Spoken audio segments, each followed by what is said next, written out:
Hello and welcome to मार्गदर्शन IAS. सारे जहां से अच्छा हिंदुस्तान हमारा। जय हिंद। आपको इंडिपेंडेंस डे की ढेर सारी शुभकामनाएं। इस बार की जो थीम है वो नया युवा, नया भारत और श्रेष्ठ भारत है। और आज के दिन मैं आपके लिए एक ऐसी स्ट्रैटेजी लेकर आया हूं फॉर यूपीएससी सीएसई 2026 कि आप बस इसको फॉलो करिए और अब गायब हो जाइए। So disappear for the next 9 month, क्योंकि बहुत कम टाइम बचा हुआ है। अगर हम सीरियसली डेडिकेशन के साथ, पैशन के साथ ये 9 मंथ को अच्छे से यूटिलाइज नहीं करेंगे ना, तो फिर बहुत मुश्किल हो जाएगा। इससे पहले कि आप कमेंट करें कि क्या अभी से हम यूपीएससी क्रैक कर सकते हैं, बिल्कुल कर सकते हैं। और मैं आपको ये भी बता सकता हूं कि आप क्या फॉलो करो कि आप ऑलमोस्ट इस कंपटीशन में काफी आगे पहुंच जाओ। You can stay ahead 90% of UPSC aspirant, those who will appear in 2026, because अभी not a lot of people they are studying, I am telling you। लेकिन आपको एडवांटेज लेना है। लेकिन पढ़ें कैसे? सो इन दिस वीडियो मैं आपको बताऊंगा कि 8 घंटे, सिर्फ आपको 8 घंटे पढ़ने हैं। डेडिकेशन के साथ उस 8 घंटे को कैसे यूटिलाइज करोगे, मैं डिटेल में टाइम टेबल दूंगा, आपको बुक लिस्ट, सब चीज दूंगा। बस इस वीडियो को एंड तक देखिएगा। There is an end to end solution for it. Let us get started without wasting time. And before we move forward, let us subscribe this channel. We are about to hit 100K और आपके बगैर ये बहुत मुश्किल है। So subscribe कीजिए, share करिए, like करिए और अपने फ्रेंड्स को भी शेयर करिए जिसको ऐसी वीडियोस की काफी ज्यादा जरूरत है। So first of all, stop wishing and start doing. How will you do it? I am going to tell you how you are going to do it. There are step by step 6 step यहां पर मैं आपको share करूंगा। Please ध्यान से देखना, important, एक एक स्टेप इंपॉर्टेंट है, ठीक है? वीडियो को भगा के देखने का कोई भी मतलब नहीं रहेगा। Let's see. नंबर 1, स्टेप 1, हम क्या करेंगे? कुछ भी स्टार्ट करने से पहले, even if you are preparing from zero या फिर आप प्रीलिम्स दे चुके हैं 2025 में, डजंट मैटर। अगर आप अभी से स्टार्ट कर रहे हैं, फ्रेश स्टार्ट करना चाहते हैं, आई एम टेलिंग यू, या फिर आप अपनी प्रिपरेशन कर भी रहे हो, आप सीरियस भी हो प्रिपरेशन में, मैं आपको बता रहा हूं what is the authentic right तरीका, एग्जाम ओरिएंटेड, सो दैट आपका टाइम वेस्ट नहीं होगा, ठीक है? सबसे पहले deconstruct the syllabus.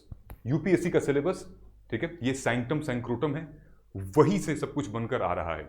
Deconstruct the syllabus, घबराओ मत, मैंने कर दिया है आपके लिए और आपको ये मिल जाएगा, ठीक है? हमने आपके लिए सिलेबस को डीकंस्ट्रक्ट कर दिया है। फॉर एग्जाम्पल, ये पीडीएफ मिल जाएगी, मैं आपको बताऊंगा कहां से मिलेगी, पहले सुन लीजिए ध्यान से, ओके?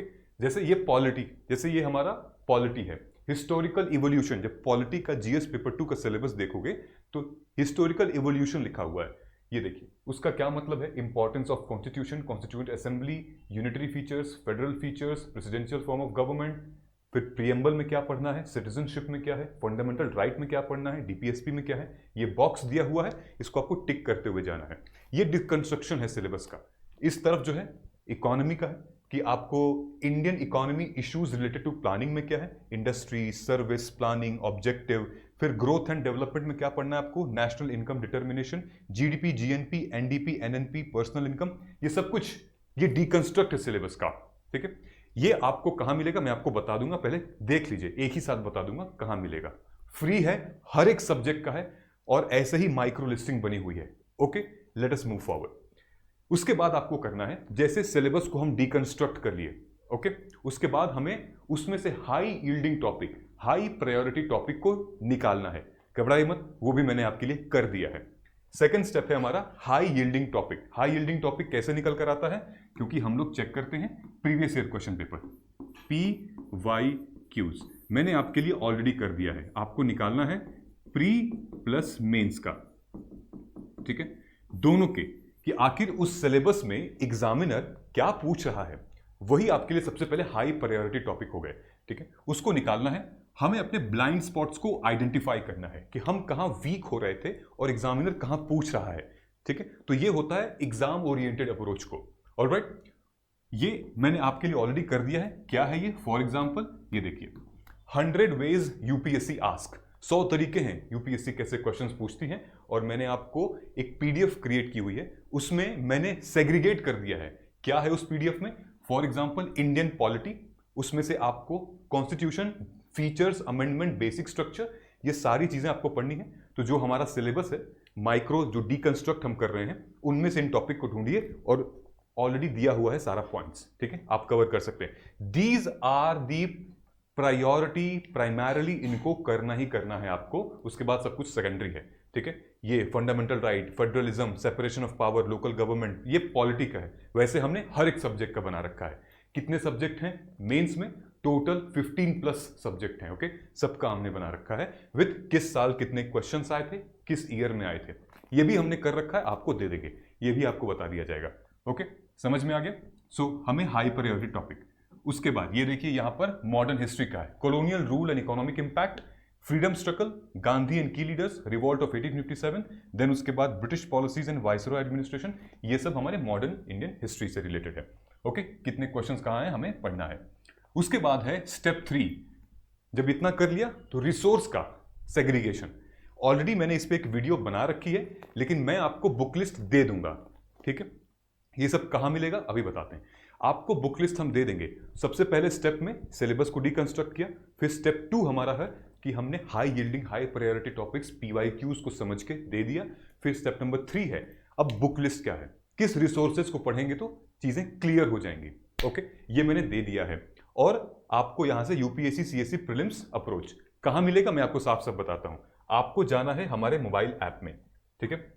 नीचे कमेंट सेक्शन में और डिस्क्रिप्शन बॉक्स में हमारा मोबाइल ऐप दिया हुआ है, ठीक है। आपको मोबाइल ऐप को डाउनलोड करना है, डाउनलोड करिए, ठीक। डाउनलोड करने के बाद चाहे आप एंड्रॉइड, iOS यूज कर रहे हैं या वेबसाइट पर यूज कर रहे हैं, कोई दिक्कत नहीं। आप इंस्टॉल कर लेंगे तो आपको लर्न टैब आएगा, ओके। लर्न टैब में you will get all these information जो कि मैंने आपको बताया। फ्री PDF है, आप उसको डाउनलोड कर लीजिए और आपके मोबाइल के डाउनलोड ऑप्शन में या फाइल्स मैनेजर में वो सेव हो जाएगा और आप आराम से इसको डाउनलोड कर सकते हैं, ओके। इतना समझ में आ गया ना। Step 4 is going to what, simple time table. मैंने आपके लिए मंथली वाइज प्लान क्रिएट किया हुआ है। क्या है? मंथ वाइज साइमल्टेनियसली, उसके बाद वीक वाइज भी है। कितना है ध्यान से देखिएगा इसको।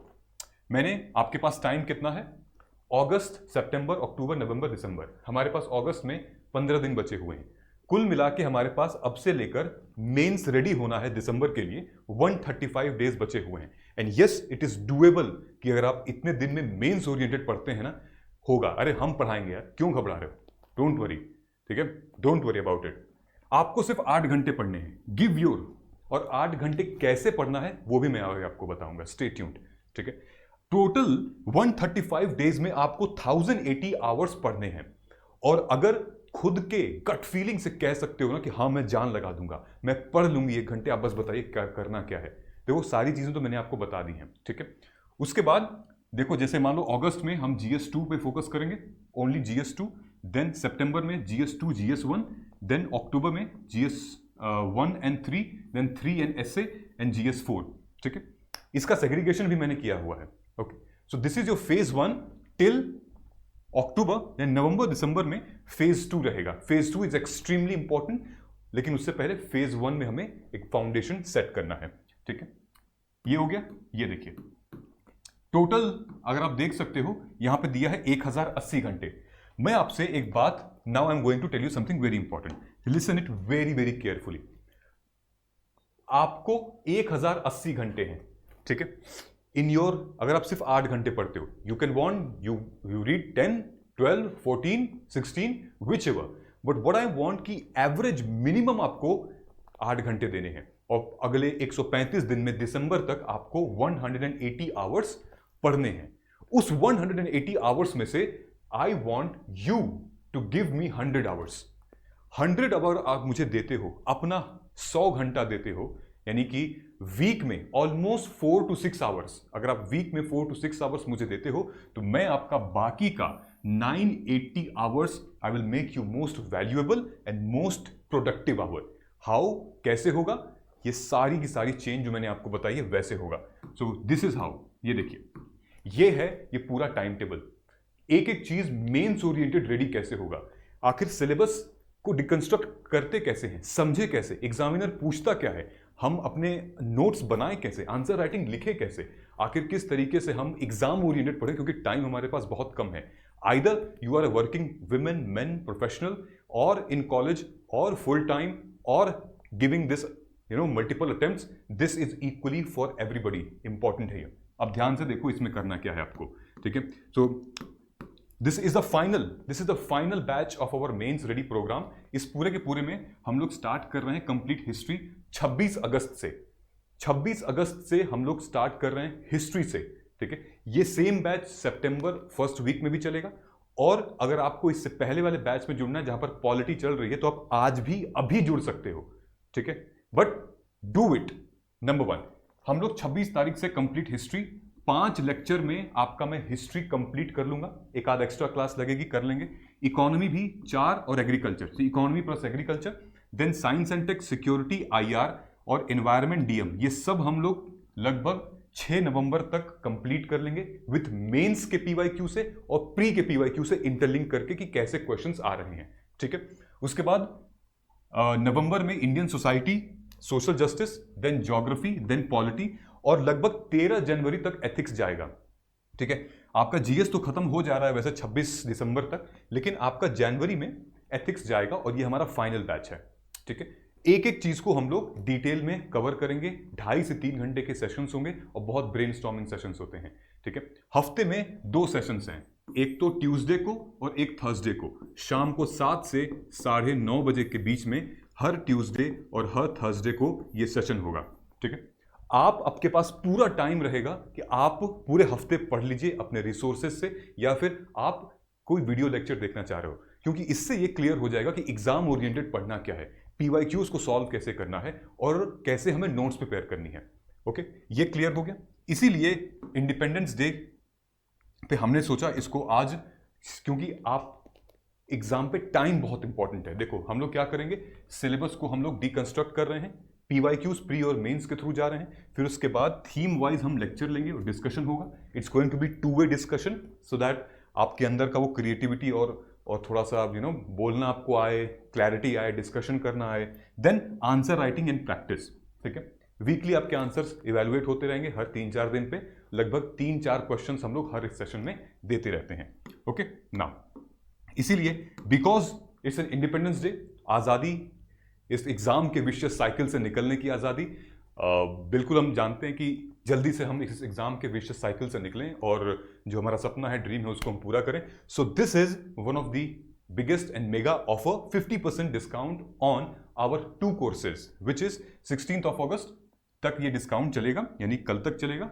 और 2 कोर्सेज, एक तो हमारा MAGP, ठीक है, जो कि मार्गदर्शन असेसमेंट एंड गाइडेंस प्रोग्राम है, जहां पर आपका 30,000 से लेकर 14,999 is the fees till 16th, and then Margdarshan mains guidance program. इन दोनों में फर्क कितना है, ये 6,999 का है, ये 14,999 का है। फर्क बस इतना है इन दोनों में कि ये मेंस ओरिएंटेड है, यानी कि ये जनवरी में खत्म हो जाएगा, उसके बाद रिज्यूम होगा कब, हमारा प्री क्लियर कर लेंगे अब तब। इसमें क्या है, ये मेंस और प्री दोनों इंक्लूड है। इस प्रोग्राम में करंट अफेयर्स नहीं है, इस प्रोग्राम में करंट अफेयर्स है। ये पूरा 12-13 महीने का है और ये आपका लगभग ये 6-7 महीने का प्रोग्राम है, 5-6 महीने का प्रोग्राम है। Okay, so decision is yours and join it. नीचे इसका लिंक भी दिया हुआ है, मोबाइल ऐप से ही आप जाके इसको एनरोल भी कर सकते हैं, ठीक है गाइज। आई होप ये क्लैरिटी आपको रहेगी, ठीक है।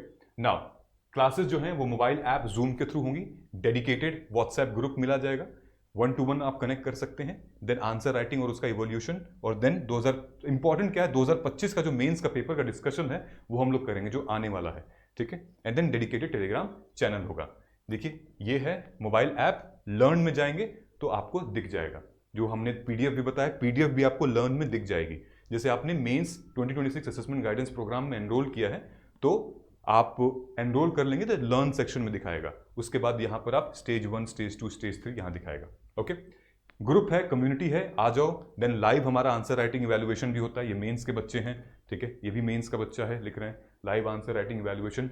Now final step is 5। अब क्या है, ये 8 घंटे की स्ट्रैटेजी। 8 घंटे में हम कैसे पढ़ेंगे, कैसे समझेंगे। You have to study smart, you have to study like creativity की तरह हमें पढ़ना है, हमें बस गुजारने नहीं है 8 घंटे। तो 8 घंटे का फंडा क्या है। नंबर 1, मैंने आपको टेबल में डिवाइड कर रखा है इस पूरे के पूरे टाइम को, ठीक है। सो दिस इज 8 आवर फंडा and this is scenario 1, scenario 2, scenario 3। ध्यान से देखिएगा, 3-1-3-1 ये क्या है, टोटल 8 आवर्स हैं। सिनेरियो 1 में हम ये कर लेते हैं मान लीजिए कि आपका ऑप्शनल पेपर 1 चल रहा है और you will be able to complete it, ठीक है, आप आराम से दिसंबर तक पेपर 2 कंप्लीट कर लोगे, विच इज आप एक यहाँ पे सिनेरियो 1 में जीएस सब्जेक्ट 1, ठीक है, current affair and then GS subject 2 and then यहाँ पर आप मेंस आंसर राइटिंग करेंगे प्लस एमसीक्यू, डेली एमसीक्यू आपको प्रैक्टिस करनी है 10 से 12 15 इसी सब्जेक्ट की, जिन सब्जेक्ट के आप पढ़ रहे हैं, ठीक है। मैं ये क्यों कह रहा हूं?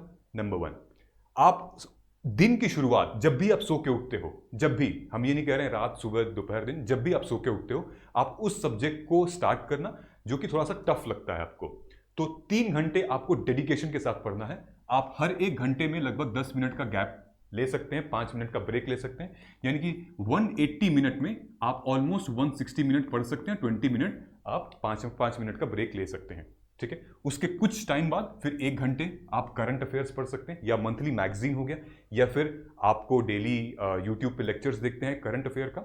But don't watch current affair in the first go, ठीक है। अगर आप वर्किंग हैं तो फिर आप रास्ते में कर सकते हैं आने जाने में, लेकिन पहला काम सोने के उठने से पहले आपको वो सब्जेक्ट पढ़ना है जो कि आपके लिए चैलेंजिंग है और जो कि वीक है, आपको कवर करना है।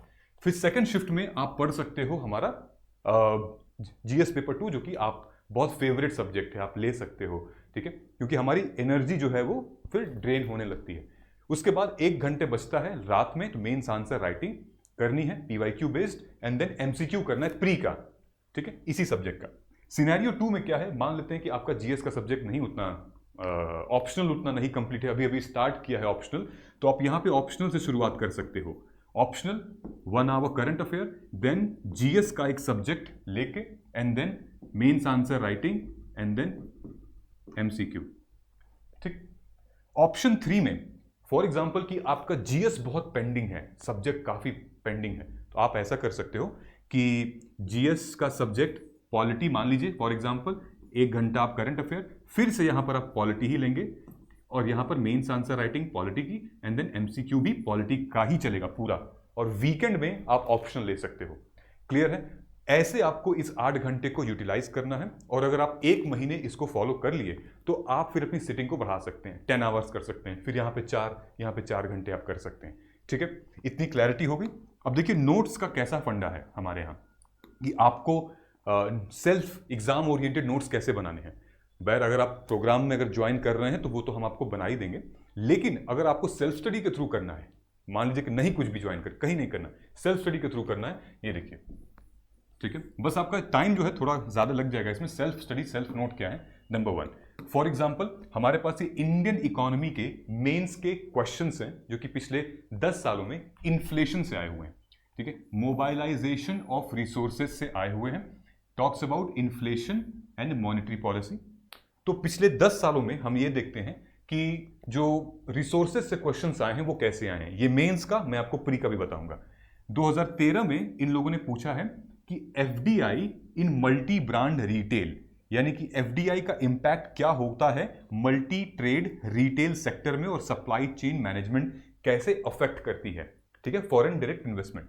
फिर 2014 में पूछा है कि एफडीआई इन डिफेंस सेक्टर, यानी कि impact of foreign defence investment in defence sector, ठीक है, what influence this is expected to have on Indian defence economy, short term और लॉन्ग टर्म इसके मेजर्स पूछे हैं। फिर पूछा है FDI in economic development, overall national economy, यानी कि फॉरेन डायरेक्ट इन्वेस्टमेंट हो रहा है तो भारत की इकोनॉमी में क्या क्या डेवलप हो रहा है, और सजेस्ट करिए कोई रेमेडी ताकि एफडीआई और इंक्रीज हो। और अभी 2024 में पूछा है फूड इन्फ्लेशन एंड आरबीआई का रोल, कि मान लीजिए कि क्या अगर परसिस्टेंट फूड इन्फ्लेशन है तो आरबीआई को क्या करना चाहिए और कैसे कंट्रोल करना चाहिए इस टाइप के इन्फ्लेशन को, मॉनेटरी पॉलिसी को कैसे यूज करना चाहिए, ठीक है। ऐसे क्वेश्चंस आ रहे हैं हमारे प्री में।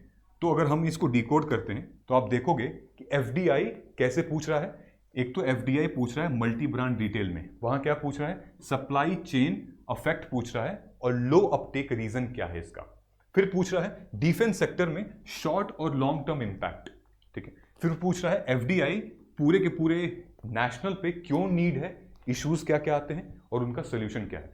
अब अगर आप ध्यान से देखेंगे तो डिफेंस सेक्टर में क्यों नीड है, इशू क्या है, ठीक है, और सोल्यूशन क्या है, ये यहां से पूछ सकता है। डिफेंस सेक्टर में ये भी पूछ सकता है सप्लाई चेन लॉजिक पूछ सकता है ना, जैसे मान लीजिए कि यूनाइटेड स्टेट्स ऑफ अमेरिका की वजह से अगर इंडिया और रशिया के बीच में कुछ चैलेंजेस आ रहे हैं, रिश्तों में दिक्कत आ रही है, तो इंडिया इंपोर्ट करता है सबसे ज्यादा वहां पर आर्म्स एंड एम्यूनिशन, ठीक है, जो हमारा डिफेंस सबसे ज्यादा इंपोर्ट करता है रशिया से। अगर कोई दिक्कत आ रही है इंडिया रशिया के रिलेशन में, तो क्या सप्लाई चेन पे इफेक्ट पड़ेगा या नहीं पड़ेगा, ऐसे क्वेश्चंस बने जा सकते हैं।